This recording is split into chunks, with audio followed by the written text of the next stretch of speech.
It was a Friday evening, the kind that makes the city buzz with restless energy, as if everyone is racing toward their own weekend escape. The air carried the faint scent of rain and her perfume. Emma stood before the mirror, applying lipstick, the same soft crimson she'd worn on our last anniversary. Back then, she'd smiled between kisses and whispered, "Forever." Tonight, she couldn't even look me in the eyes. "I'm going out with the girls," she said casually, slipping on her heels. The tone was smooth, too controlled, like something practiced in front of that same mirror. I sat on the couch, TV muted, my reflection flickering in the black screen. "Girls' night again?" I asked, my voice low. She nodded while fastening her earrings. "Yeah. "We just need a break, you know? It's been a long week." I forced a small smile. Sure." "Where are you going this time?" She hesitated, only for a second before saying, "The new rooftop bar near the river. Don't wait up, okay?" Her fingers trembled as she grabbed her clutch. For weeks, I'd noticed the cracks forming, the late nights, the secretive smiles while she texted, the way she guarded her phone like it held her soul. But tonight, something was different. Final. I'd already looked at her phone a week ago, something I once swore I'd never do. Hidden beneath a contact named Anna G were messages that cut through me like blades. "Can't wait to see you again tonight." He's still clueless. Same place, same time. You make me feel alive. The sender wasn't Anna. It was Mark, her coworker. I'd spent nights since then in silence, pretending not to know, waiting to see if she'd still lie to my face. Tonight, she did. She walked toward the door, humming softly, though her voice shook around the edges. When her hand reached the doorknob, I stood. "Emma," I said. She froze. "Yeah."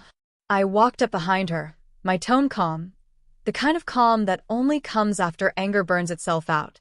"You look beautiful," I said. She smiled faintly. "Thanks." I took a slow breath. "Mark will love it." Her body stiffened. Her face drained of color. What? "You heard me," I said quietly. "Mark will love how you look tonight. Same perfume. Same dress from our anniversary. Nice touch." She blinked rapidly, panic flickering in her eyes. "You're misunderstanding." "Don't." I cut her off gently. "Don't lie again. Not tonight." The ticking clock filled the silence. Her voice broke into a whisper. "How long have you known?" I smiled faintly. "Long enough. Long enough to watch you say, 'I love you' before sneaking out to meet him." Tears welled in her eyes. "It's not what you think," she tried again. "Then what is it, Emma?" I asked. "A friendship? A late-night work meeting? Or just boredom? A little thrill to remind you you're still wanted?" She looked down, her silence louder than anything she could have said. "I didn't mean for it to happen," she finally whispered. "He just listened. You didn't anymore." "Stop," I said firmly.